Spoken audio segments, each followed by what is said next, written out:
Bonjour, bienvenue dans les tribulations d'Hildegarde. Je vous souhaite d'abord une bonne et heureuse nouvelle année avec tout ce que cela comporte, que ce soit la réalisation de vos espoirs et de vos rêves les plus fous. La dernière vidéo, je vous avais dit que je vous présenterais Maria Grund de la filière souridoise. Sauf qu'en avançant dans le livre, je me suis aperçue qu'il y avait un tome 1 et qui était incontournable parce que celui-là découle du tome 1. Donc je l'ai commandé, je devrais l'avoir incessamment sous peu, donc on en reparlera quand j'aurai lu le premier déjà, et puis je vous ferai un topo sur les deux. Voilà. Donc je suis partie sur quelque chose de complètement différent, et bien m'en a pris. Je vais vous parler aujourd'hui d'un auteur qui s'appelle Cédric Cyr, et ce roman, c'est La mort en tête. Alors, Cédric Cyr, je l'ai découvert sur les réseaux sociaux, parce qu'il avait commenté un extrait d'un livre, et la pertinence et la finesse de son commentaire m'ont fait m'intéresser à lui. Et je ne suis pas déçue du voyage, comme on dit. Voilà, donc je vais vous présenter cet auteur et son livre, hein, qui est... alors celui-là, il est sorti en 2024.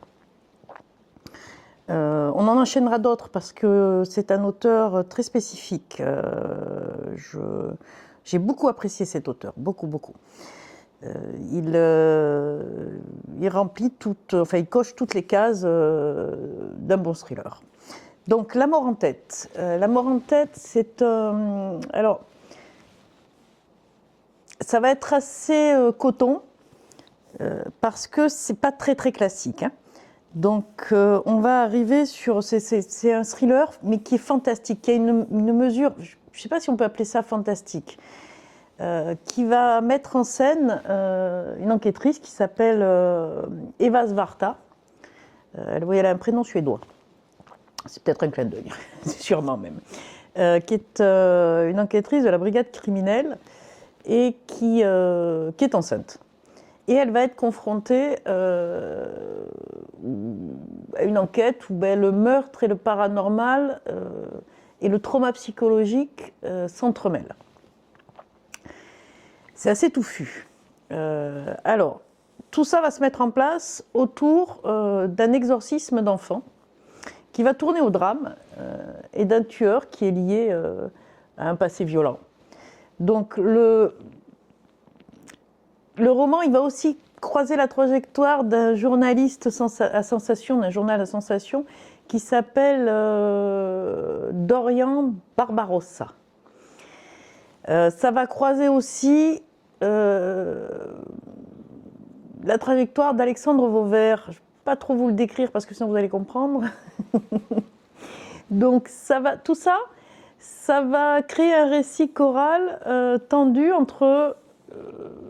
sur la frontière entre la folie et le mal absolu. Voilà, on en revient à ça, mais c'est très très bien fait. Donc l'intrigue va s'ouvrir sur une séance d'exorcisme d'un enfant de 8 ans qui est à Drancy, ça se passe à Drancy dans la banlieue parisienne. Et cet exorcisme va dégénérer en scène de mort, atroce. Et le tout va être filmé, comme un spectacle. Donc Eva Svarta va mener l'enquête sur ce crime, alors qu'elle est enceinte, je crois, de 4 mois. Ce qui va ajouter une tension un peu intime entre son rôle de protectrice de la vie et l'horreur du meurtre de cet enfant. Alors sur les lieux, elle va rencontrer ce journaliste à sensation qui s'appelle Dorian Barbarossa. Et il a une particularité, c'est qu'il vit avec une balle qui est logée dans son crâne. Et il va découler un certain nombre de choses.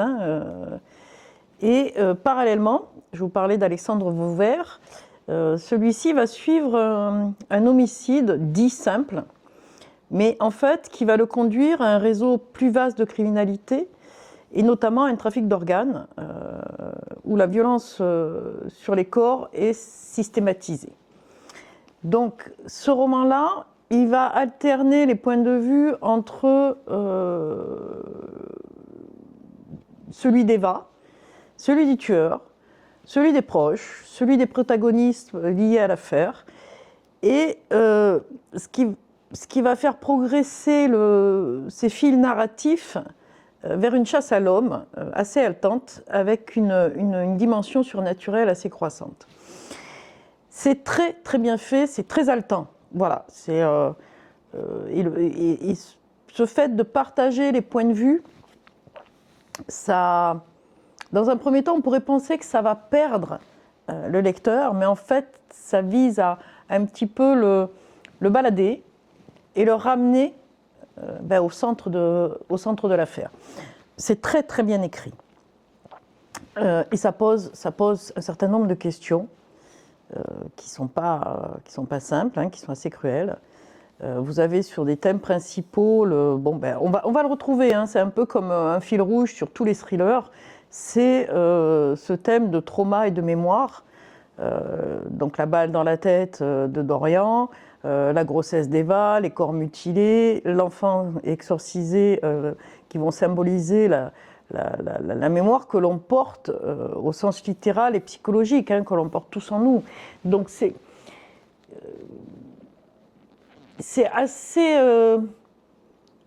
assez perturbant parce que, en fait, le roman va interroger comment les personnes vivent avec leurs blessures passées entre le déni, l'obsession et la pulsion de vérité.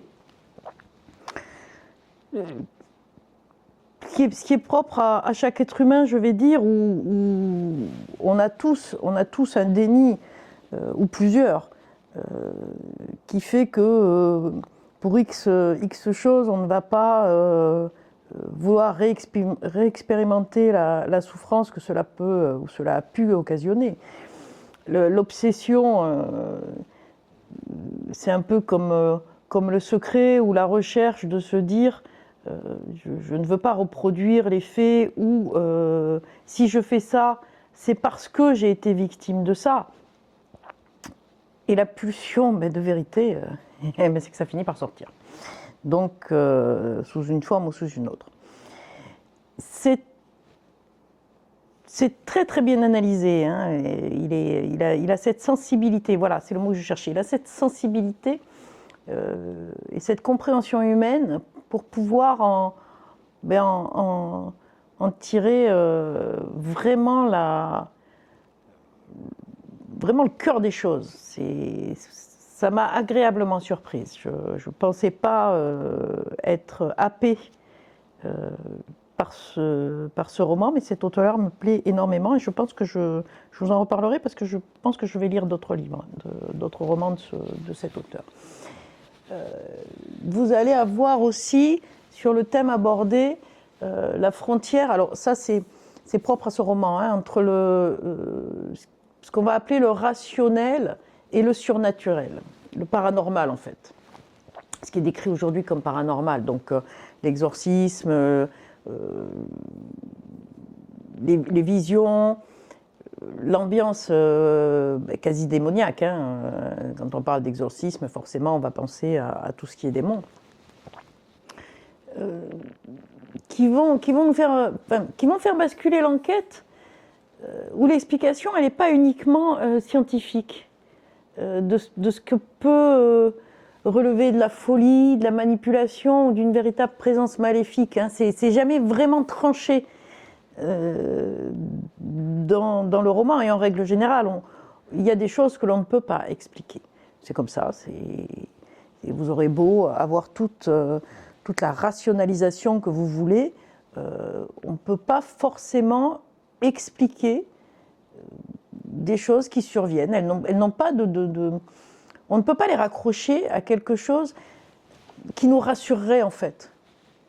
Je crois que le fond du problème, il est là. C'est qu'on a besoin d'être rassuré en permanence et de se dire, de pouvoir mettre une explication logique et rationnelle sur quelque chose que l'on ne comprend pas. L'esprit humain, le cerveau humain est calibré de cette façon.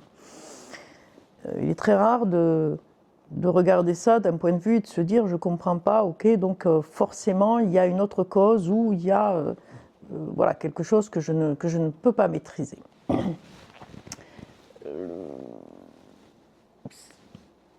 Ça remonte, on peut le voir sur plusieurs textes anciens qui remontent très très loin, où forcément il y a une présence en dehors de toute religion.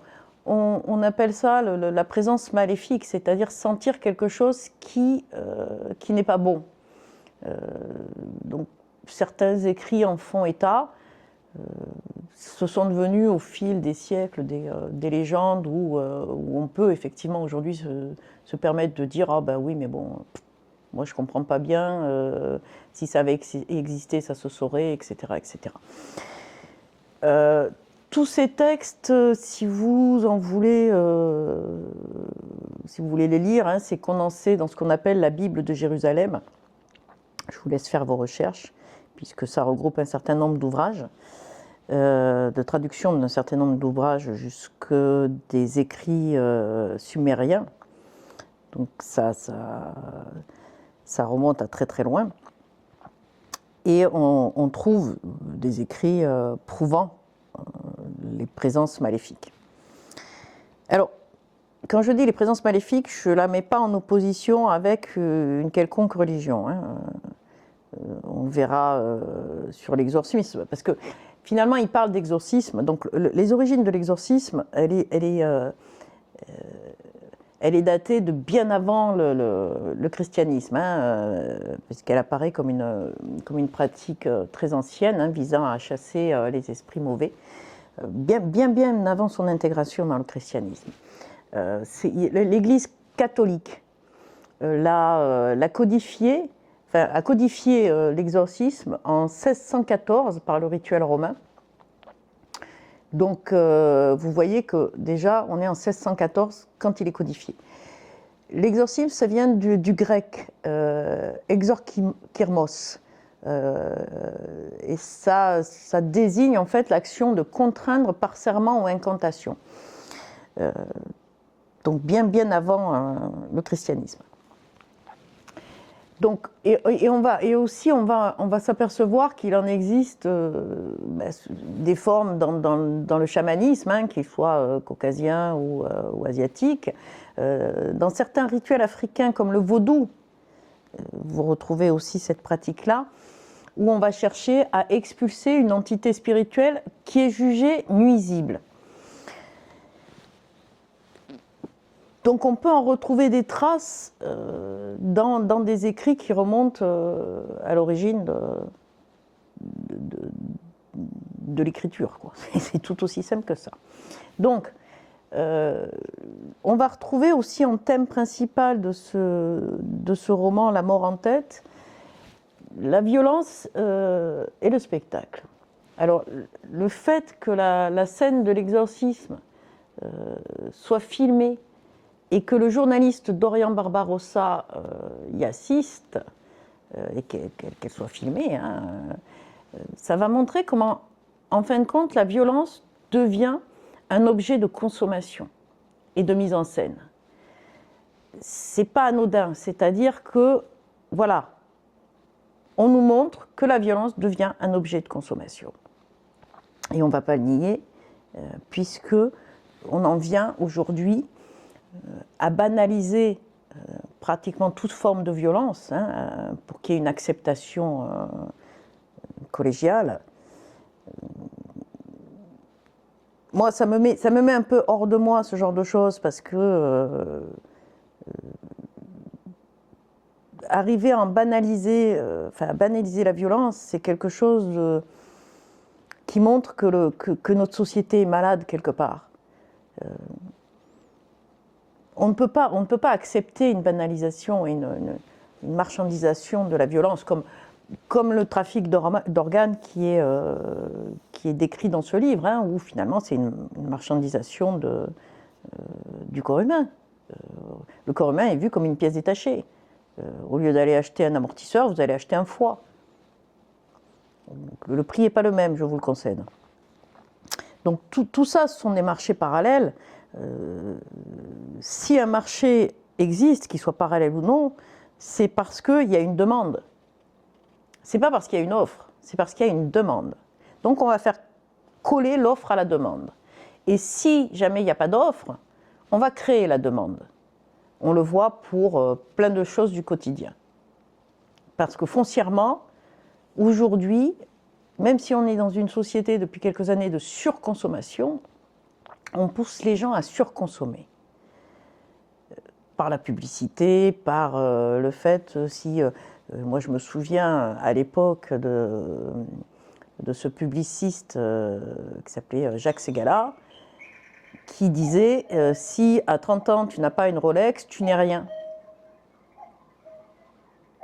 Voilà, donc c'était quelque part une mise en œuvre de dire aux gens, de faire passer un message. En fait, on fait passer un message en disant si tu n'as pas ça, tu n'es rien. Mais je suis rien par rapport à quoi? Si je n'ai pas d'iPhone, je suis rien. Si je n'ai pas une Lamborghini ou une Porsche, ou si je ne gagne pas 300 000 euros par mois, je suis rien. Qu'est-ce qu'en fait on attend de moi? Et qu'est-ce que j'attends de moi? Alors, je suis quelqu'un qui suis en perpétuel questionnement. Hein. Je pense que vous l'avez compris.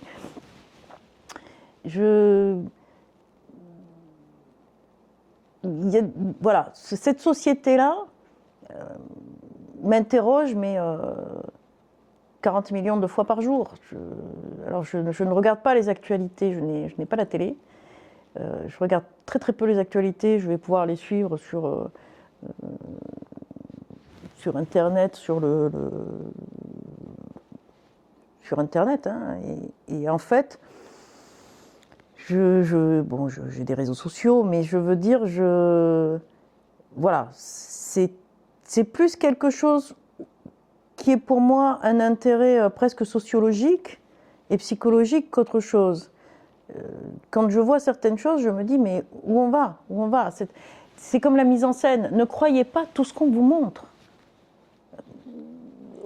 Forcément, si on est dans une société de marchandisation, la mise en scène est importante aussi. Moi, quand je vois certains sujets, je me dis, mais comment les gens peuvent croire ça? Après, il y a un autre phénomène. Hein, je me souviens, il y a quelques années, j'étais tombée sur un extrait. Je me suis demandé si c'était fait exprès ou si vraiment on était descendu très très bas. Je crois que c'était chez les Marseillais ou les Ch'tis à Cancun. Et je regardais cet extrait où un jeune homme disait... alors ils allaient visiter, on les sortait donc de cette espèce d'isolement, de confinement, où ils vivaient dans une villa, et on les amenait visiter une des plus célèbres pyramides Inca. Et quand ils sont revenus, je crois que c'était le responsable hein, de la maison ou du jeu, je ne sais plus ce que c'était, leur dit alors qu'est-ce que vous en avez pensé? Et là, tout de go, il y en a un qui lui dit ah ouais, oh, c'était sympa, c'est grand, mais bon, il y a des cailloux partout. Moi, je pense que s'ils avaient ramassé les cailloux, ils auraient pu faire un terrain de foot. Là, je me suis assise. Je vous avoue que je me suis assise et je me suis dit, mais est-ce qu'à un moment donné, il a eu connaissance de la dimension historique dans laquelle il était, de ce que ça pouvait représenter, que c'est une partie importante du passé? Je ne sais pas, je ne crois pas. Alors, est-ce qu'ils l'ont choisi volontairement ou est-ce qu'il a joué les idiots? Je ne sais pas. Je me pose toujours la question et je pense que je ne veux pas non plus vraiment savoir parce qu'il y a des choses qui me... voilà, ça dépasse l'entendement hein, humain. Donc, en fait, tout ce genre d'émissions, tout ce qu'on va vous montrer à travers les réseaux sociaux ou des reportages ou des choses qui paraissent vraies mais qui ne le sont pas, et donc vous ne prenez pas le temps, dans la majorité des gens ne prennent pas le temps pour se poser et réfléchir en disant mais attendez là, moi, même avec le peu de connaissances que je possède et le bon sens que je possède, parce que tout le monde possède du bon sens, c'est de se dire non, il y a quelque chose qui ne va pas. Là, il y a une erreur quelque part, je ne comprends pas. Eh bien non, on va gober ça jusqu'à ce que ça devienne pratiquement une vérité. Pratiquement une vérité. On arrive à défaire ce qui a été fait pour en donner une autre version. Alors, qui croire, qui ne pas croire? Je crois qu'en dehors du bon sens, le fait de lire, alors pas forcément des thrillers, etc., mais d'avoir lu, que ce soit Dostoïevski, que ce soit Hugo, que ce soit Proust, etc., ou Yourcenar, ou voilà, on a des faits historiques, on a des écrits, on a des gens qui ont vraiment posé des bases, et ces bases-là, aujourd'hui, on peut les conserver par la lecture. Et c'est quelque chose de très important, je pense. Plutôt que d'ingurgiter des images et des images sans se poser de questions. Ça a toujours été le débat. Hein. Lire, je pense que lire est quelque chose qui permet de forger son intellect, mais surtout aussi de s'évader et de forger une personnalité. Et encore une fois, ça ne regarde que moi. Enfin, ce n'est que mon avis, je vais dire. Donc, ces différents thèmes principaux qui sont abordés, bon, on va les retrouver dans tous les thrillers, mais Cédric Cyr, il a une écriture très nerveuse, très saccadée, avec des chapitres assez courts, des scènes chocs, hein, qui plongent rapidement dans l'action, dans l'horreur, dans le chaos, je vais dire. Hein. Et il nous entraîne avec lui. C'est pour ça que c'est très, c'est très saccadé. C'est des moments vraiment très très forts où on se dit, mais finalement il nous perd dans le sens, pas dans l'histoire, il nous perd dans le fait où il nous plonge dans quelque chose de très chaotique, après il nous en sort, il nous remet dans quelque chose, on va dire, d'un peu plus lent, et puis pof, on repart dans de l'horreur. C'est un petit peu du roller coaster, hein, c'est un petit peu des montagnes russes, c'est très très bien fait. J'aime beaucoup cette odeur, je pense qu'il va rester dans ma bibliothèque. Je ne le prêterai pas. Voilà, je vous le dis tout de suite, je ne le prêterai pas.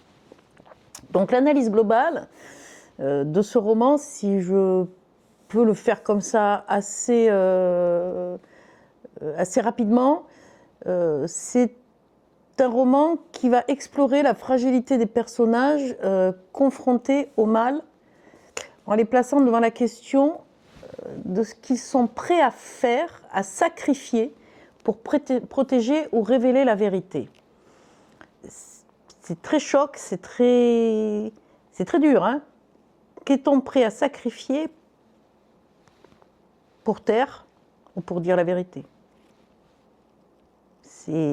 Voilà. Il joue sur ces codes, ces codes qui sont les codes de l'âme, hein, qui sont, voilà, jusqu'où est-ce que je suis prêt à aller pour dénoncer ou pour cacher, voilà, et comment je vais vivre après avec, voilà, parce qu'on a quand même une conscience. Chacun de nous possède une conscience.